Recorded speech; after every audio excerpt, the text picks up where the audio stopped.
جبکہ علی ڈار کی آف شور کمپنی میں جتنی بھی انویسٹمنٹ ہے وہ نواز شریف کی ہے۔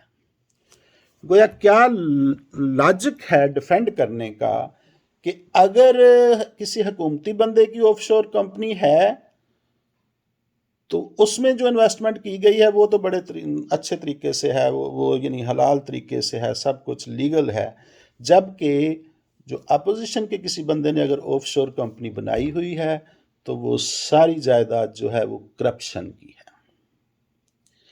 پہلے تو اگر غور سے دیکھا جائے تو سب سے زیادہ آف شور جو کمپنیاں ہیں وہ حکومت کے بندوں کی ہیں، اس میں وفاقی وزراء شامل ہیں، جبکہ اپوزیشن کا تو ایک صرف پیپل پارٹی کا سامنے آیا ہے اور ایک جو ہے وہ مسلم لیگ نون کا آیا ہے۔ تو اب یہ ہے کہ کیسے کارروائی کی جائے۔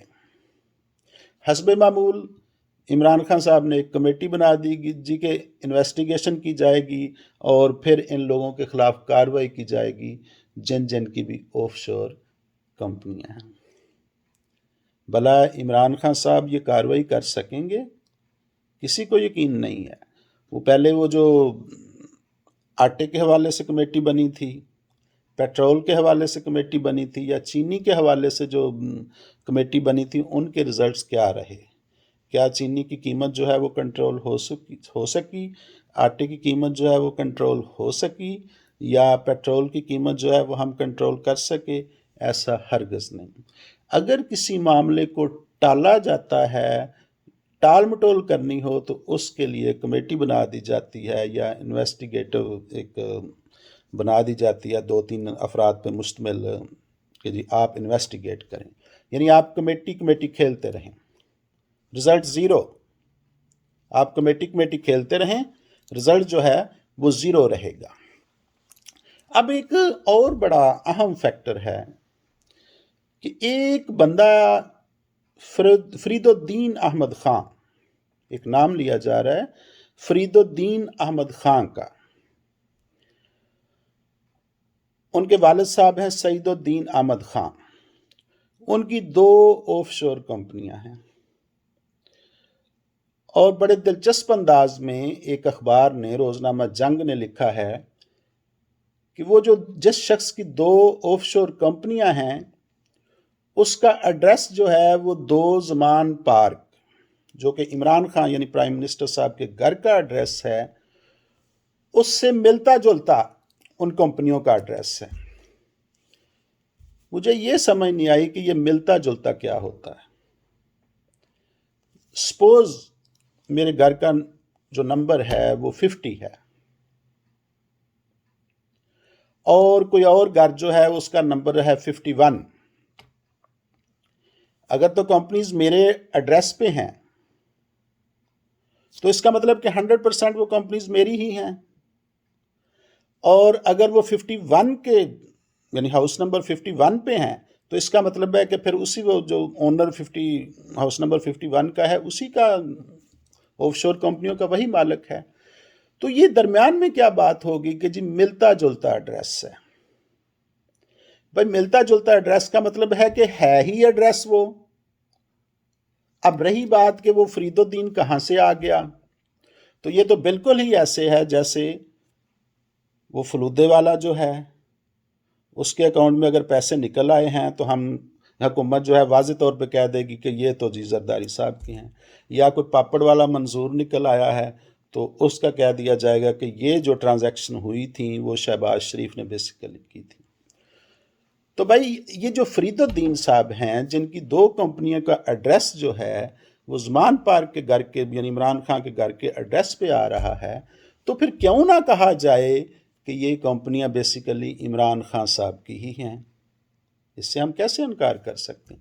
تو یہاں سے ایک تو بات یہ واضح ہو رہی ہے کہ میڈیا جو ہے وہ کتنا مظلوم ہے آج کل، کتنے دباؤ میں ہے کہ وہ واضح طور پر یہ نہیں کہہ پا رہا کہ اس ایڈریس کے نام سے 2 کمپنیاں ہیں، بلکہ یہ کہہ رہا ہے کہ جی ملتا جلتا ایڈریس ہے۔ بڑی حیرانی کی بات ہے۔ تو یہ میڈیا جو ہے آج کل اتنا زیادہ پریشان ہے کہ وہ واضح طور پہ خبر بھی نہیں دے رہا، وہ واضح طور پہ نیوز بھی نہیں دے رہا، کہ بھائی کلیئر کٹ کہو کہ اس ایڈریس کے نام سے یہ 2 کمپنیاں جو ہیں وہ بنی ہوئی ہیں، یہ 2 آف شور کمپنیاں بنی ہوئی ہیں۔ اب فرید الدین، پہلے تو یہ کہا جا رہا تھا کہ وہ 2 کلومیٹر دور ہے ان کا گھر، اب یہ کہا جا رہا ہے کہ وہ دور کا رشتہ دار ہے، یعنی عمران خان صاحب کا وہ دور کا رشتہ دار ہے۔ دور کا رشتہ دار کیا مطلب؟ کزن ہے، ایٹ لیسٹ دور کے رشتہ دار جو ہوتے ہیں وہ کزن ہی ہوتے ہیں۔ تو ہمیں اس بات سے پتہ چلتا ہے کہ یہ دونوں کمپنیاں زمان پارک کے ان کے گھر کے ایڈریس پہ ہیں، اور وہ جو جس فرید الدین صاحب کا نام لیا جا رہا ہے وہ بیسیکلی ان کے کزن ہیں۔ تو اگر تو منظور پاپڑ کو جوڑا جا سکتا ہے شہباز شریف کے ساتھ، یا فلودے والے کو جوڑا جا سکتا ہے زرداری صاحب کے ساتھ کہ ان کے اکاؤنٹس میں جتنے بھی پیسے نکل رہے ہیں وہ زرداری صاحب کے ہیں، اور منظور پاپڑ کی جتنی بھی ٹرانزیکشن ہو رہی ہیں وہ ان کی ہیں شہباز شریف صاحب کی، تو پھر فرید الدین صاحب کی دونوں کمپنیاں جو ہیں why not, it should be Imran Khan. تو یہ جو موقف ہے وہ کلیئر کٹ اڈاپٹ کیا جانا چاہیے۔ پہلے بھی پاناما پیپرز میں عمران خان کے نام سے ہی وہ نیازی سروسز جو ہے وہ نکلی تھی، اور جس کے بارے میں عمران خان صاحب نے کلیئرنس دیتے ہوئے کہا کہ یہ تو جی مجھے اکاؤنٹنٹ نے کہا تھا کہ آپ آف شور کمپنی بنا لیں۔ تو وکیل یا اکاؤنٹنٹ وہ تو یقیناً مشورہ دیتے ہیں، انہوں نے تو ایڈوائز کرنا ہوتا ہے۔ اب آپ نے دیکھنا ہے کہ کیا میں قانون کی وائلیشن میں کوئی کام کرنا چاہوں گا یا نہیں کرنا چاہوں گا۔ اب وفاقی وزراء اور پھر عمران خان صاحب اور اس کے علاوہ اپوزیشن کے 2 افراد جو ہیں وہ سامنے آئے ہیں۔ اب جہاں تک کارروائی کا تعلق ہے تو یہ کیسے ہو سکتا ہے کہ مونس علائی صاحب کے خلاف یہ کارروائی کر لیں؟ اگر مونس علائی صاحب کے خلاف یہ کارروائی کریں گے تو کیا پی ٹی آئی کی حکومت یا وزیر اعظم عمران خان کی حکومت بچ پائے گی؟ میرا نہیں خیال۔ اگر یہ کارروائی کریں گے تو وہ علیحدہ ہو جائیں گے، علیحدہ ہوں گے تو حکومت نہیں رہے گی، ان کی گورنمنٹ نہیں رہے گی، گورنمنٹ فنش ہو جائے گی۔ تو یہ سب کچھ جو ہے یہ محض شوشہ ہے، کچھ بھی نہیں ہوگا، کچھ بھی رزلٹ آ جائے اس کا سلوشن کچھ بھی نہیں ہوگا، سچویشن سیم کی سیم جو ہے وہ رہے گی۔ اب جہاں تک کچھ جرنیلز ہیں جن کا نام لیا جا رہا ہے، یہ ایئر مارشل عباس کھٹک کی اولاد ہے، علی کلی خان یہ سابق جنرل ہیں، ان کی بہن ہے، اس کے علاوہ جنرل نصرت نسیم صاحب ہیں، اور اس کے علاوہ 1-2 اور ہیں جن میں جنرل افضل مظفر کی اولاد جو ہے وہ بتائی جا رہی۔ اب دیکھیں جنرل کی جو تنخواہ ہے لیفٹیننٹ جنرل کی وہ چند لاکھ ہے، 2-4 لاکھ پاسبلٹی ہے کہ ان کی سیلری ہو، لیکن یہ اتنی زیادہ جائیدادیں جو کہ آف شور کمپنیوں بنانی پڑتی ہیں، جگہ تلاش کرنی پڑتی ہے ان پراپرٹیز کو چھپانے کے لیے، سوال یہ پیدا ہوتا ہے کہ یہ پراپرٹیز بنائی کیسے جا رہی۔ تو ہمیں غور کرنا ہوگا کہ کون جو ہے وہ کنٹری کے اثاثے لوٹ رہا ہے، اور کون جو ہے آف شور کمپنیز بنا رہا ہے، اور کون جو ہے وہ بیرون ملک جو ہے وہ اثاثے جمع کر رہا ہے۔